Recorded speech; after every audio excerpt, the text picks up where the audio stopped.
So BBC's Clive Myrie, who earns £314,000 a year, more than £26,000 a month, £872 a day, and £109 an hour salary paid by your and my hard-earned money called license fee, has disgraced himself once again. This time by launching an expletive-laden rant at a student. After he was questioned for his pro-Israel biases. That's all. The student was questioning him for his biases. What he does, he returns the favor by launching an all-out expletive-laden rant. I will come back to his obscene salary at the expense of taxpayers' money in a bit, but let's see what happened and what triggered such an extraordinary reaction from this man. Myrie has been appointed the chancellor, and I repeat, the chancellor of the University of the Arts London. Don't know what UAL saw in him to consider him for this prestigious role, but this shows the standard of this institution. Anyway, the UAL held an event on 25th of September to formally introduce Myrie in his new role. Just when he was speaking and busy pretending to be an intellectual, an upright student raised with the right set of values by his parents found it difficult to tolerate Myrie's utterances. The website Middle East Eye has carried the whole video on YouTube. I can't share that here since YouTube has already age restricted the original video, and I can't take that risk. You can also watch the entire video on our Telegram channel. Details are on the screen. I usually share stuff that I can't share here on my Telegram channel, so you are well advised to subscribe to this channel. Anyway, you would have expected a newly appointed chancellor of a so-called reputed educational institution to react sensibly and calmly. Let's not forget that this chap also presents one of the most respected TV shows on the BBC called Mastermind. I can understand that the BBC of today has turned into a gutter institution, so it's okay for presenters to not worry about their action adversely impacting the reputation of this once respected organization. But Myrie should have at least thought of the UAL's reputation. But no, the man simply lost the plot and launched an expletive-laden tirade against one of his own students. He said, "And I have a fucking idiot shout at me in public and then leave." Really? He doesn't want to hear the other side, and the other side don't want to hear him. End of quote. Once again, do watch the entire video on the Telegram channel. Now imagine one of your teachers or the head of your school, college, or university reacting to a question from one of his or her students in such a disgraceful fashion. What would you make of him or her?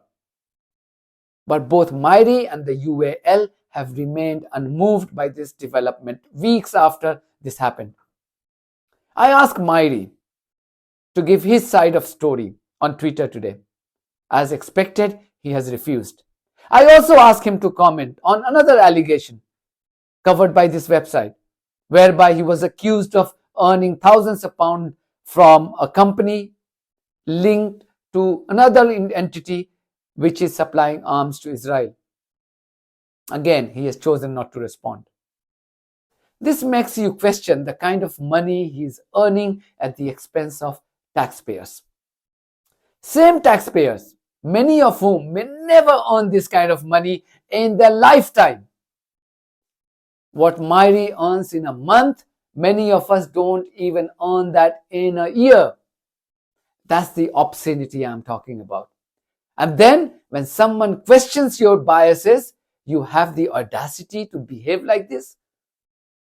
If I was his editor, this development alone would have been enough for me to rethink his position in the organization on the basis that he has caused irreparable damage to the organization's reputation. But since the BBC no longer has a reputation to protect or is run by people who don't care about the integrity, no action has been taken against Myrie. This chap was crying while reporting from Ukraine. I had praised him on Twitter. but he is quite happy to repeat Israeli lies when it comes to talk about the Israeli genocide against Palestinians and now Lebanese people. You can watch my video on that here. I had exposed his biases in the past as well. Listen to this doctor who has previously worked in Gaza. Tania Hassan's words left even the CNN presenter speechless. Why is this important? Because she's also exposing the media biases, the disgusting role that media in the West have played to protect Israeli war crimes. What do you think is going to happen with this humanitarian crisis, with the additional factor of Gaza is about to enter the winter, which often brings heavy rain to the region? Kate, in all honesty, a humanitarian crisis is what you deal with when you have a hurricane, what you deal with when you have an earthquake. You have an insult and a humanitarian response. This is my career. This is what I do for a living. Every single person who does this for a living will tell you the same thing. This is different. This is not a humanitarian crisis. Kate, and I'm going to say it very clearly for your viewers to hear, this is genocide.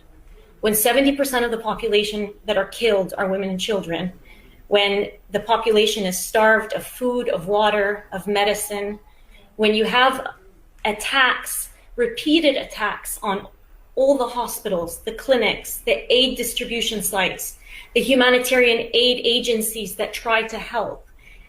More UN workers have been killed in Gaza than in UN's history. When you have over 900 families that have been exterminated, that have been taken off of the civil registry, killed.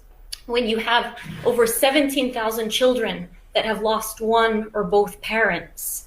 When you have bakeries, aid distribution sites, churches, mosques, schools, and in the last 3 days, in the last 24 hours, in fact, a hospital today that was bombed, as you just reported, the hospital where I personally was working, and I can tell you, they are working every second of every day to try and sustain life when Israel's strategy and evidence on the ground suggests that they're doing the exact opposite. They were targeted today. There was a rehabilitation center that was targeted in the last 24 hours, and there was an orphanage that was targeted earlier this week. These are the types of places that are being targeted. And so it's really hard to hear it over and over and over again, framed in the way that it's being framed in the media, which frankly, Kate, is very misleading. It is very misleading. 365 days of this. Death tolls that are so far outdated. We have no idea how many people are killed, but I am genuinely afraid about what we're going to find out when the dust settles. History books will be written on this. And countries will have to reckon, media agencies will have to reckon with their major role in the genocide of an entire population and in the destruction of humanitarian law. Clearly, we are living in an unreal world, a world run by lunatics, war criminals, and terrorists. These terrorists include both who are slaughtering innocent people day in and day out in Palestine and Lebanon, and those who are giving them cover fire from briefing rooms and TV studios. That's it from me. Thank you very much for your support of this platform on Patreon and buymecoffee.com. If you too think that this platform is worth supporting, then you too should consider becoming part of it. In the meantime, if you haven't subscribed to my channel, please do so, because that's one of the many ways you can support independent journalism. God bless you all.